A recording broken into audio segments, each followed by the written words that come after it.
oscila entre el 3 y el 10%, que llega a aumentar en la octava década de la vida y que se asocia especialmente pues, a un índice de tobillo graso que va a ser menor o igual a 0,9, estrategia diagnóstica poco invasiva que va a conservar un alto grado tanto de sensibilidad como de especificidad, especialmente pues digamos en los estudios que han logrado comparar los resultados posteriormente cuando estos pacientes son sometidos a una arteriografía. En cuanto a los pacientes sintomáticos, resalta la claudicación intermitente que estaremos definiendo posteriormente, que va a ser muy característica, no obstante, no va a ser patognomónica en vista de que esta claudicación va a tener diferenciales que pueden llegar a producir la misma sintomatología como la estenosis espinal y va a tener una prevalencia global del 3% en la quinta década de la vida que puede llegar a duplicarse alrededor de la séptima década de la vida. Entonces, pues inicialmente, y pues a modo de definición, la claudicación intermitente como tal hace referencia al dolor o al disconfort muscular reproducible con el ejercicio o la actividad física, dado el aumento como tal de los requerimientos energéticos en tejido isquémico que alivia al reposo en un periodo no mayor a 10 minutos. En cuanto a la epidemiología de la enfermedad y en cuanto a prevalencia, comparándolo por pues, grupos de sexo, encontramos que en el extremo proximal de los estudios descritos hay una prevalencia que es mayor en cuanto a los hombres en relación con las mujeres, no obstante, pues en los extremos finales de la vida, pues estas prevalencias tienden a igualarse en estos dos grupos y se describe que esta prevalencia puede llegar a estar subestimada en vista de que hasta un 50% de los pacientes no van a asistir a la consulta. ¿Por qué? Porque uno de los factores de riesgo va a ser precisamente todos los, digamos, el aumento del colesterol asociado a la dislipidemia y pues esto asociado al sedentarismo y pues este sedentarismo precisamente no va a permitir que se desenmascare la claudicación, pues en vista que es un síntoma que es reproducible con la actividad física. Entonces, en cuanto a los factores de riesgo, van a ser muy importantes porque aquellos factores de riesgo modificables son los que nos van a permitir desarrollar estrategias de contención tanto para la instauración como para el progreso de la enfermedad. Entonces, el paciente clásico que encontramos es un paciente masculino afroamericano de 70 años o más, en el que se puede ver asociado a factores de riesgo como lo son el tabaquismo, que llega a aumentar hasta tres veces la prevalencia de la claudicación intermitente, y la diabetes mellitus, en la que se ha descrito que un incremento del 1% en la hemoglobina glicosilada incrementa el riesgo hasta el 26%. Estos dos factores como tal van a ser los factores que tienen mayor fuerza de asociación con el desarrollo de la enfermedad arterial periférica. No obstante, pues hay otros factores de riesgo que si bien no tienen una asociación tan significativa, pero existen de igual forma como son la hipertensión arterial, las dislipidemias, especialmente cuando hablamos de un colesterol que supera los 270 miligramos por decilitro, que llega a aumentar hasta dos veces el riesgo de enfermedad arterial periférica, donde el HDL como tal va a ser un predictor o va a ser como tal el mejor predictor en el curso de esta enfermedad. Estados de hipercoagulabilidad e hiperviscosidad, que van a constituir adicionalmente un factor de riesgo de mal pronóstico, marcadores inflamatorios, especialmente con la proteína C reactiva, que va a ser un marcador de seguimiento, y la hipermucisteinemia, que se ha descrito en alrededor del 30% de los pacientes jóvenes con esta enfermedad. En cuanto a la fisiopatología, pues encontramos que va a haber una irrupción o una oclusión del flujo sanguíneo en una arteria, pues digamos, que se ve afectada por la arteriosclerosis, en la que se va a tratar de compensar como tal esta oclusión con cambios inicialmente hemodinámicos macro y microvasculares que no van a lograr compensar como tal esta situación de isquemia, lo que va a llevar a un daño mitocondrial que va a permitir la liberación de radicales libres que se van a encargar de generar un daño tisular, pues digamos, alrededor del tejido que estamos como tal irrigando. Esto precisamente lo que va a hacer es aumentar los requerimientos energéticos cada vez más en un tejido que pues tenemos una situación de isquemia. Entonces, en cuanto a los desenlaces del miembro inferior, pues se ha encontrado que como tal los desenlaces, que es el desenlace final, que sería la isquemia crítica de la extremidad, pues va a ser igual tanto en pacientes asintomáticos como sintomáticos. especialmente pues porque la claudicación intermitente es dependiente como tal de la actividad del paciente y muchos de los pacientes llegan con isquemia crítica sin haber presentado síntomas previamente en vista de que muchos de estos pacientes pueden estar en situación de sedentarismo. Adicionalmente, pues se ha descrito que un cuarto de los pacientes con claudicación intermitente llegan a deteriorarse, dada la adaptación metabólica y isquémica de la circulación colateral que no logra compensar los cambios fisiopatológicos de esta enfermedad. Y se ha descrito que hay una tasa alrededor del 3%, que es como el valor máximo que se ha descrito de amputación a los 5 años de evolución.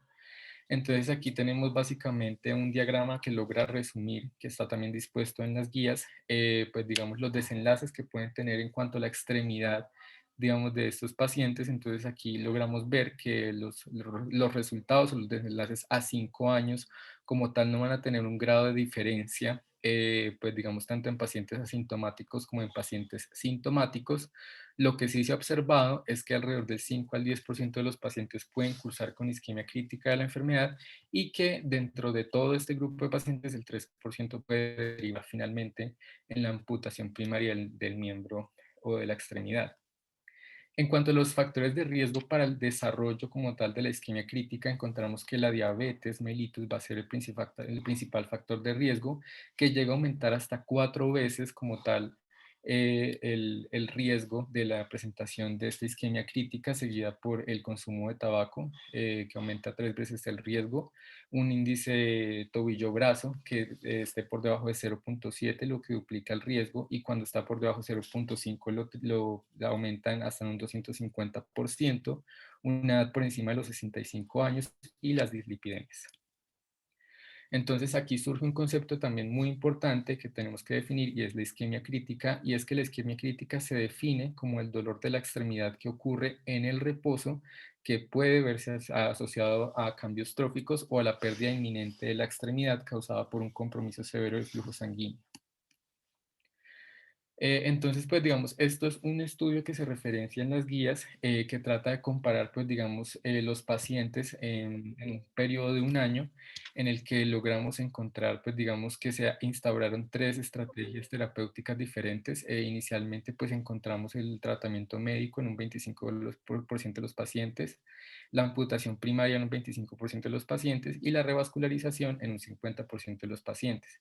Al ser revalorados un año posterior a la instauración de este manejo, encontramos que hubo una mortalidad de alrededor del 25%, que la tasa como tal de amputaciones primarias aumentó en un 5%, el 20% de los pacientes como tal continuaron con su cuadro de isquemia crítica, es decir, no resolvieron, y el 25% de estos pacientes sí logran resolver pues esta entidad.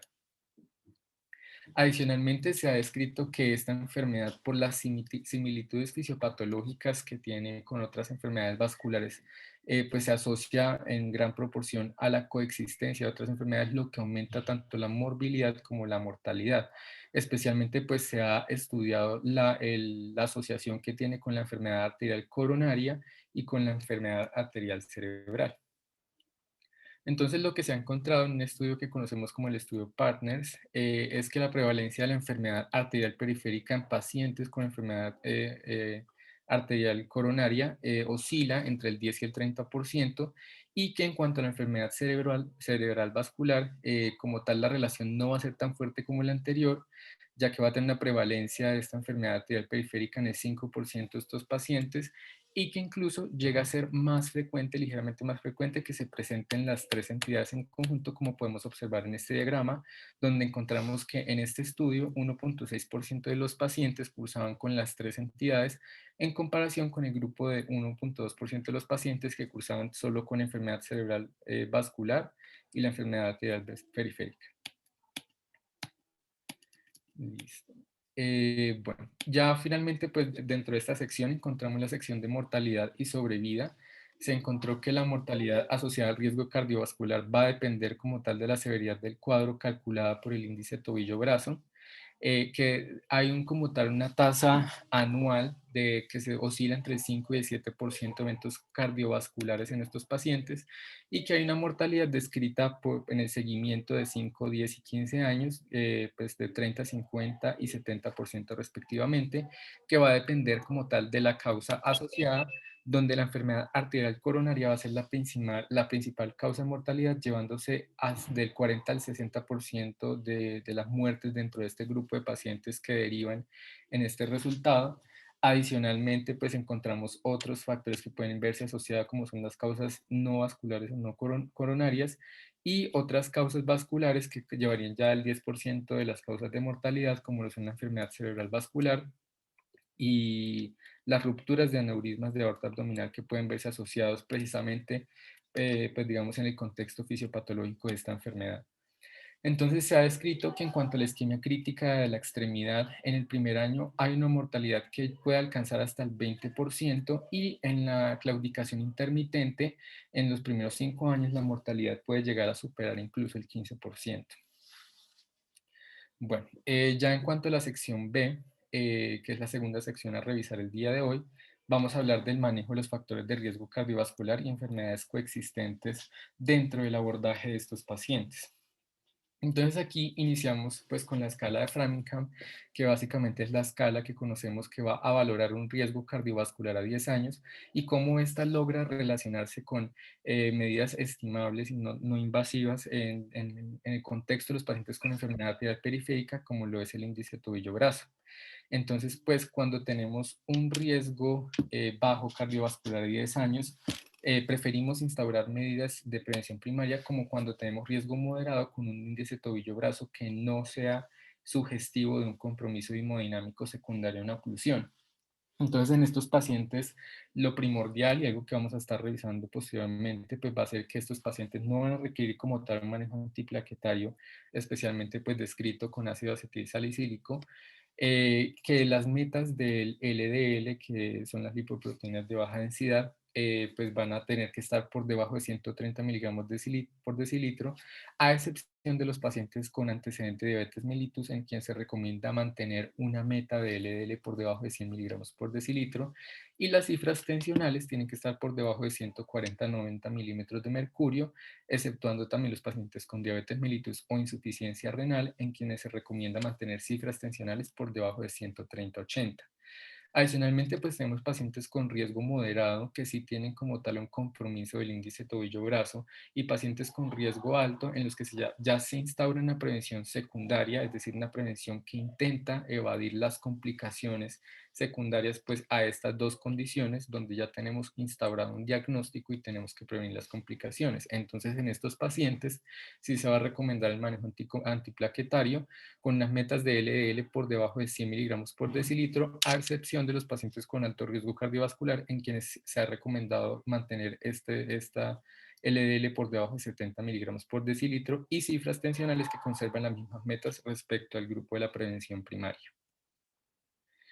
Entonces, en cuanto a las estrategias descritas, pues se ha descrito que la detención del consumo del tabaco, la reducción del peso corporal, el tratamiento multidisciplinario de las dislipidemias, y por multidisciplinario me refiero a que, como sabemos, pues el tratamiento inicialmente debe ser, pues digamos, alterando los hábitos de vida que lleven a la presentación de estas dislipidemias, asociado a las metas que veíamos previamente, y el control de las cifras tensionales, como revisábamos, pues sumado a las metas como tal de los pacientes con antecedentes de diabetes, en las que se recomienda mantener una hemoglobina glicosilada por debajo de 7% o lo más cercano posible al 6%.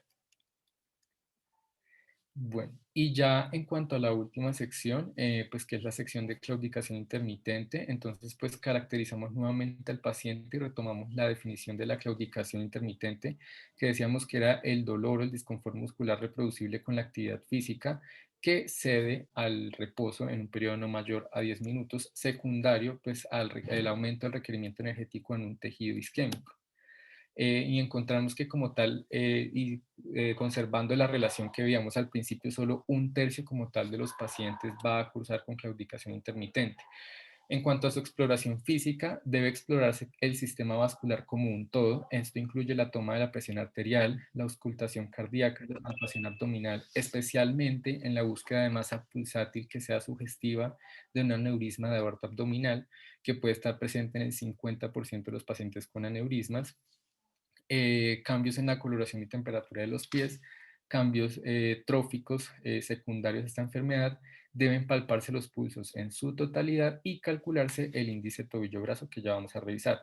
¿Esto por qué? Porque el índice tobillo-brazo, como veíamos anteriormente, es un índice que evita generar un subdiagnóstico o un sobrediagnóstico en los pacientes en vista que el subdiagnóstico puede estar dado por la baja incidencia o la baja prevalencia que tiene la claudicación intermitente según la relación que vemos inicialmente, o el sobrediagnóstico en los pacientes en los que no logra como tal identificarse en la exploración física los pulsos pedios. Entonces usualmente cuando no se identifican suelen dejarlo con esta impresión diagnóstica. No obstante, esto podría llevar a un sobrediagnóstico que se puede superar tanto en un escenario como en otro por la medición del índice tobillo-brazo. Entonces, básicamente aquí lo que tenemos que hacer es tomar las tensiones de las cuatro extremidades. Inicialmente, pues en el numerador vamos a colocar el valor pues, de la toma de las fibras tensionales a nivel del tobillo, que miden la presión arterial de las arterias tibial posterior y dorsalis pedis. Y aquí vamos a colocar el mayor valor de la presión arterial sistólica, ¿sí? Y esto lo vamos a, pues digamos, a comparar con el valor de la presión sistólica a nivel pues, braquial. Y este valor precisamente lo que nos va a hacer es dar un índice que, como vimos, cuando se encuentra por debajo o igual a 0,9, nos va a hablar de un compromiso hemodinámicamente hablando, pues que sea sugestivo de una oclusión a nivel de las extremidades. Adicionalmente, pues este índice tobillo-brazo va a tener unas ventajas y va a permitirnos llegar a ciertas conclusiones, especialmente a la hora de confirmar la presencia de una oclusión hemodinámicamente significativa, como les venía comentando, útil en el diagnóstico de los pacientes con enfermedad arterial periférica, especialmente en aquellos pacientes sedentarios que no debutan con claudicación dado su sedentarismo. Ideal también en la determinación de diferenciales que expliquen como tal la sintomatología del paciente, permite dar un valor pronóstico fuertemente asociado con la enfermedad cerebral vascular y también permite dar un abordaje más detallado en pacientes con riesgo cardiovascular moderado, como veíamos anteriormente, pues digamos en cuanto a la relación de este índice con la escala de Framingham. Listo. Y pues estas son las recomendaciones que nos deja la guía y que nos deja como mensaje, y es que este índice va a ser muy útil precisamente pues teniendo en cuenta la sensibilidad y especificidad que tiene en el diagnóstico de esta enfermedad, especialmente pues en pacientes que cursen con esta sintomatología, en pacientes con riesgo cardiovascular que se encuentren entre los 50 y los 69 años y en los pacientes mayores de 70 años, teniendo en cuenta que estos son los pacientes dentro del grupo etario que van a ver más afectados por esta enfermedad. Bueno, y esto es un algoritmo diagnóstico que también nos deja la guía que pues, habla sobre que se clasifica, digamos, al paciente dentro de tres grupos en función del índice tobillo-brazo. Entonces, cuando tenemos un índice tobillo-brazo menor a 0,9, menor o igual a 0,9, pues instauramos ya como tal el diagnóstico de la enfermedad arterial periférica, el diagnóstico clínico, pero podemos cursar con un paciente que como tal puede tener la sintomatología de la claudicación, pero que tenga un índice tobillo-brazo que supere este valor. Entonces, en estos pacientes se recomienda realizar una prueba de esfuerzo en cinta rodante, pues digamos que nos permita establecer si hay como tal una distancia o un tiempo pico en el que empiece el paciente a claudicar y si esta claudicación definitivamente cede con el reposo del paciente. Entonces, en estos pacientes, cuando logra ceder la claudicación, podemos instaurar esta impresión diagnóstica también. Adicionalmente, pues tenemos estos pacientes que claudican, pero tienen ya un índice tobillo-brazo muy elevado, por encima de 1,4. Entonces, en estos pacientes se recomienda la realización de imágenes o laboratorios vasculares que nos permitan identificar resultados anormales compatibles con este tipo de enfermedad. En cuanto a la evaluación de los resultados en estos pacientes, se habla de la utilidad que tiene la prueba de esfuerzo en cinta rodante en vista de que un paciente con claudicación, en cuanto a sus objetivos terapéuticos, es la mejoría de la sintomatología y optimizar el rendimiento de la actividad física. Entonces, muchas de las estrategias terapéuticas se van a medir en función de los resultados que encontramos en esta prueba de esfuerzo. Dentro del tratamiento y las estrategias terapéuticas de este paciente encontramos inicialmente la rehabilitación física.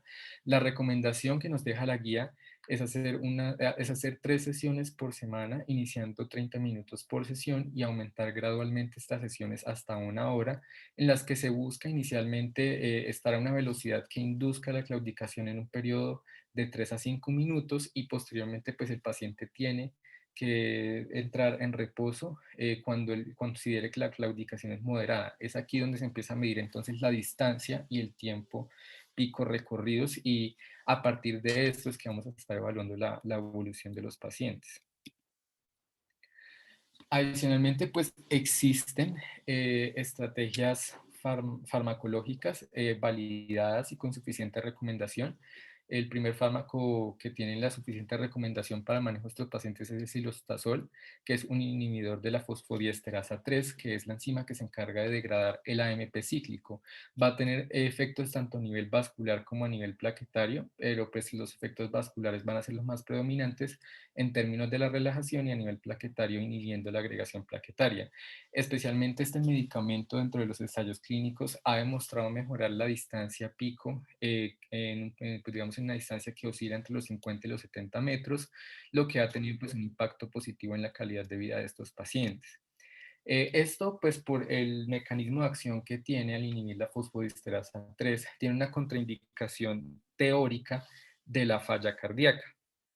Entonces, en la falla cardíaca, pues esto porque habría como un aumento teórico de la mortalidad de estos pacientes, no obstante, pues hace falta corroborar esta afirmación. Y pues la otra estrategia farmacológica es el naftidrofurilo, que es un antagonista de la 5-hidroxitriptamina 2, también conocida como serotonina, que también tiene sus efectos a nivel vascular y se ha identificado que pues llega a tener un incremento del 26% de la funcionalidad cuando se utilizan dosis de 600 miligramos día. Adicionalmente, pues se describen dentro de las guías ciertas estrategias farmacológicas que digamos tienen una evidencia que puede apoyarse, no obstante, hace la falta de la realización de ensayos clínicos que permitan, digamos, establecer un grado de recomendación de la adopción de estas medidas. Pues dentro de estas encontramos la carnitina y propinil L-carnitina y los hipolipemiantes y existen otras estrategias descritas que no poseen la suficiente recomendación en el manejo farmacológico de estos pacientes como lo serían la pentoxifilina, vasodilatadores, hemodilución isovolémica, L-arginina, antitrombóticos y los inhibidores de la coenzima A, así colesterol transferasa, también conocidos como ACAT. Entonces, finalmente, pues esta es la recomendación que nos deja la guía respecto al tratamiento farmacológico de los pacientes con claudicación, y es que se recomienda como primera línea de manejo un ciclo o un curso de 3 a 6 meses con cilostazol y la naftidrofurilo, pues digamos como también como opción terapéutica en estos pacientes en caso de no tener una respuesta adecuada al medicamento anterior. Y eso sería todo lo que tenía por hablar hoy. Muchas gracias, Jaime, por esa charla tan completa y pues que nos deja un pincelazo bastante grande de las guías y nos invita a leerlas. Recuerden que pues está abierto el chat a preguntas o también pueden abrir el micrófono y preguntar. No sé si el doctor Juan Guillermo tenga algún comentario.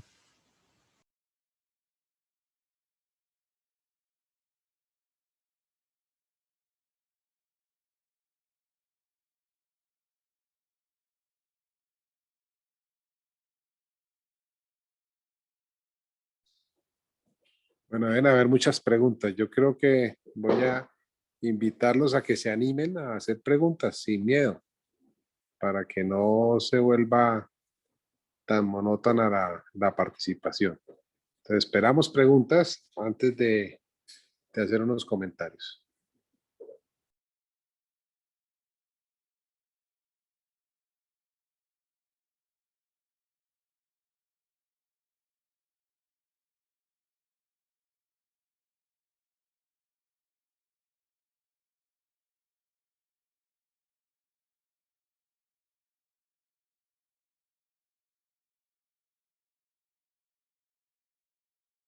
Tenemos una pregunta, doctor. Catherine nos pregunta, en un paciente diabético, ¿qué utilidad tiene la toma del índice tobillo-brazo si está claudicando?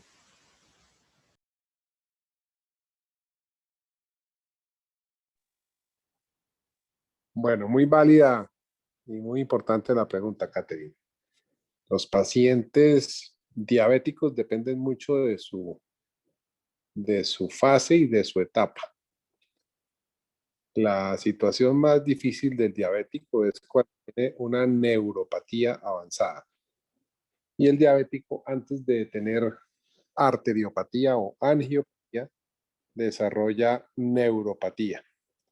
Y esta neuropatía debemos entenderla como una alteración en la conducción de la electricidad a través de la neurona, y de esta manera la interrupción de las células de Schwann producen zonas inicialmente dolorosas, sensitivas, y posteriormente la fase más delicada es la anestesia eh, por disminución de la sensibilidad secundaria a la neuropatía.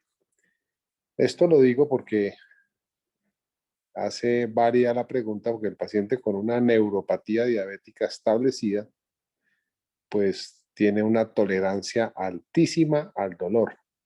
Y cuando llega la anestesia, pues son los pacientes que más complicaciones tienen. Entonces, la claudicación intermitente en un diabético con una neuropatía avanzada no existe.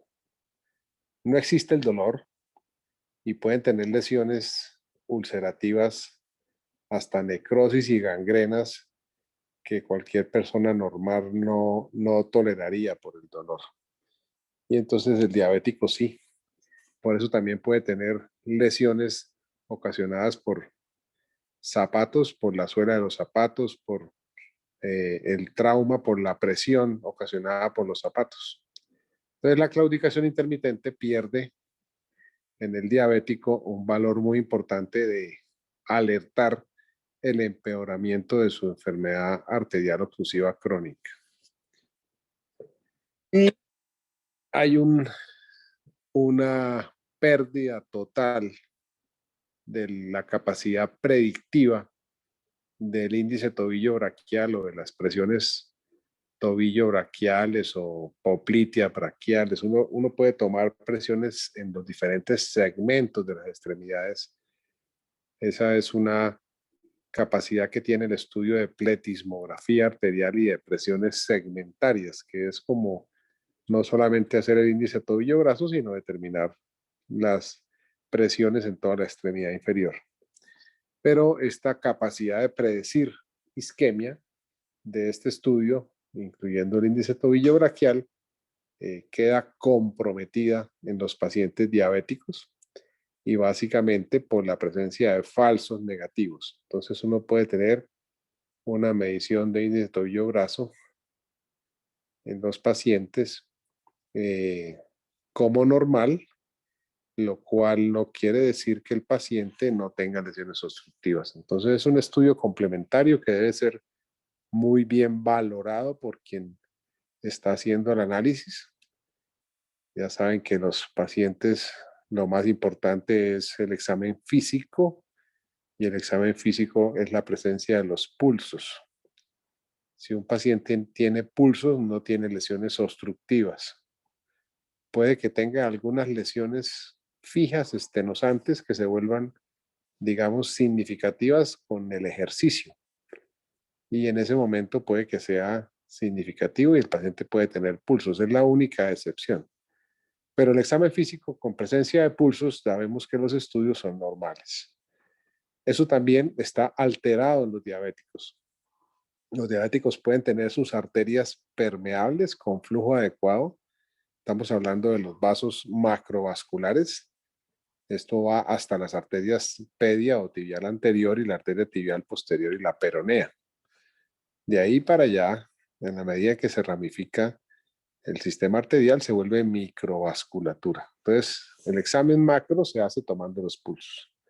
Si están ausentes los pulsos, no quiere decir que el paciente tenga, si es diabético, obstruida las arterias, sino que la misma enfermedad, la arteriopatía diabética, comienza como una calcinosis o calcificación de la capa media, la capa muscular de la arteria, hasta volverla un tubo rígido como un PVC, como un tubo de PVC. Entonces, si usted pone su dedo para tomar el pulso, esta arteria está tan rígida que no pulsa, no es una arteria pulsátil y entonces va uno a interpretarla como ausencia de pulsos. Y ahí ya entonces entenderán que si yo pongo un manguito de presión como un tensiómetro y voy a subir el tensiómetro, pues esta arteria no se deja ocluir. Al no dejarse ocluir, pues no voy a tener un pico sistólico que me muestre que está disminuido, sino que en estos pacientes diabéticos a veces están aumentadas las presiones sistólicas y nos va a dar un falso índice tobillo-brazo. Ya vimos que el índice tobillo-brazo, como mostró Jaime, por debajo de 0,9, hablamos de alteración o anormalidad. Y en un paciente diabético el índice puede ser de 1,4, 1,5. Ahí uno ya está, es de inmediato en la lectura de ese estudio, está diciendo que está comprometida el valor de ese estudio por la presencia de rigidez y endurecimiento de las paredes arteriales que no permiten que se le pueda dar el valor que necesita el índice tobillo-brazo. Entonces, primero, se puede presentar un paciente diabético con una isquemia crítica y no presentar ni claudicación ni limitación para caminar. Y lo más grave, no tener dolor. Y lo examino y no tiene pulsos. Y le hago una pletismografía y un índice tobillo-brazo y me da mayor de 1 y entonces yo quedo tranquilísimo porque está normal y eso es falso. Entonces estos pacientes necesitan el apoyo después del examen clínico y de estos exámenes de unas imágenes y para eso tenemos o el Doppler continuo, que es un lápiz de bolsillo que puede determinar el flujo a través de la arteria y decir si está permeable o no, que no está sensible a la palpación de nuestros dedos, o la realización de un estudio de duplex o Doppler color que permitirá hacer un análisis anatómico y permeabilidad de los vasos arteriales. Es tal vez el más sensible para determinar lechos distales en los pacientes diabéticos, por encima de las imágenes de arteriografía y de angiotomografía.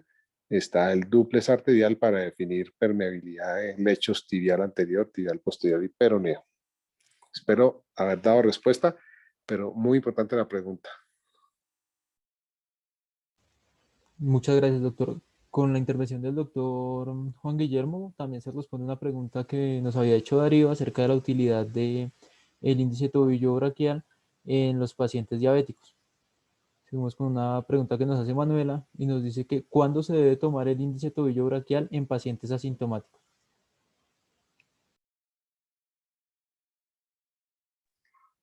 Bueno, entonces ya vimos en la presentación de Jaime, que fue muy completa, en la epidemiología, el, el índice tobillo-brazo tomó un valor muy importante como un marcador de enfermedad arteriosclerótica sistémica. Y apenas uno detecta que el índice tobillo-brazo está menor de 1, ese paciente puede tener asociado enfermedad coronaria o enfermedad cerebrovascular y enfermedad arterial. Entonces yo creería que si uno no tiene palpación de pulsos distales, si los tiene, el paciente no tiene alteraciones arteriales. Si no tiene pulsos, puede tener pulso femoral y no le encuentro pulso popliteo. Y este paciente no se está quejando de ninguna limitación. Puede que refiera que tiene dolor en la pantorrilla por allá a las 10 cuadras. Si son pacientes deportistas, han logrado compensar. Entonces, en ese momento es importante complementar nuestro examen físico con un índice tobillo-brazo. Es muy importante tenerlo, sobre todo para hacer seguimiento de pacientes que sabemos que van a tener empeoramiento de su enfermedad. Y es una medida fisiológica funcional, porque las imágenes de Doppler y tomografías y eso son imágenes estáticas, pero uno que me defina realmente la isquemia, quiere decir que me defina la repercusión de esa lesión obstructiva, es el índice tobillo-brazo. Y en el seguimiento es muy importante tener índices tobillo-braquiales desde el inicio de nuestra valoración y en el seguimiento de los pacientes a los 6 meses cada año para determinar si ha empeorado su enfermedad arteriosclerótica, si se mantiene estable y ya se van a dar cuenta que la enfermedad arteriosclerótica, como contaba Jaime, solamente un tercio No puede tengo una desarrollar respuesta para claudicación. eso. Dime si te puedo.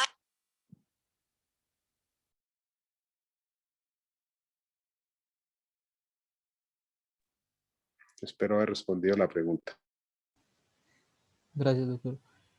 Andrés Castillo nos plantea un escenario y dice que ¿qué tanto puede afectar en el tratamiento de la enfermedad arterial periférica con claudicación intermitente en los pacientes con linfedema, teniendo en cuenta que requieren elastocompresión y presión en reposo para evitar progresión del linfedema? ¿Habría que ser más prudentes con el manejo elastocompresivo? Buenísima la pregunta. Excelente. Pacientes que tienen la necesidad de usar medias de soporte elástico, vendajes de elásticos o compresión, la primera contraindicación para hacerlo es la ausencia de pulsos pedio y tibial posterior. Y ya vimos que es muy importante determinar si esa ausencia de pulsos es real o es una enfermedad diabética o es una enfermedad de rigidez de las paredes arteriales, porque no solamente la diabetes, la arteritis de Monkeberg produce también calcificación de la capa media y endurecimiento de las paredes. Entonces uno debe tener en estos pacientes mínimo un índice tobillo braquial si la palpación de pulsos nos muestra que hay ausencia de los mismos. Entonces los pacientes con enfermedad arterial periférica tienen contraindicación absoluta del uso de medidas de soporte elástico y vendajes compresivos, y puede estar asociado a enfermedad venosa o linfática con una enfermedad arterial. Importantísima la pregunta, y ya creo que eso en este grupo no puede volver a pasar, que le recomendemos medidas a un paciente que tiene enfermedad arterial oclusiva. Muy importante cuando estamos viendo úlceras y manejo de úlceras. Una cosa es determinar el diagnóstico de una úlcera arterial isquémica, de una úlcera venosa o linfática o mixta.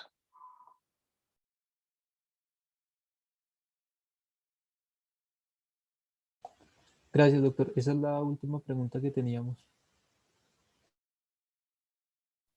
Bueno, yo sí quiero felicitar a Jaime. Creo que hizo una excelente presentación, concreta, muy ilustrativa, válida para que la tengamos a la mano. Una vista rápida de las guías. Las guías son siempre muy extensas, pero esto permite tener en el bolsillo una vista rápida de las guías y de las conductas, que creo que es lo importante en este grupo de interés y en el interés académico e investigación que se genera dentro del grupo.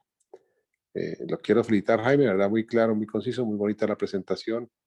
Hizo un desarrollo muy claro y los invito a que sea en esta forma en que hagamos el esquema de las presentaciones. Creo que vamos a poder revisar muchas más cosas relacionadas con este capítulo de la enfermedad arterial periférica. Muchísimas gracias, doctor. Gracias, doctor. Gracias, Jaime, por esa presentación tan concreta y buena y que nos deja mucho por revisar para seguir ahondando en el tema. Gracias al doctor Juan Guillermo por permitirnos esta oportunidad para aprender y a todos por su asistencia. Que tengan una feliz noche. Gracias, hasta luego.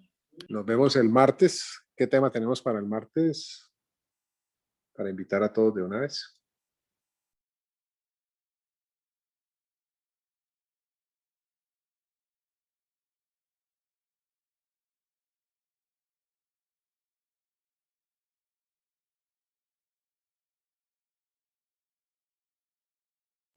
Ya un momento le digo, doctor, que no lo tengo aquí a mano. Pero creo que igual ya toca hacer la invitación formal porque se salió ya mucha gente. Entonces igual Listo. por el grupo de interés, sí. Disección tipo A, creo. Sí, yo Sí, también. creo que es el tratamiento de la sección tipo A. No estoy segura si esa era la primera semana de junio, pero bueno, nos confirman.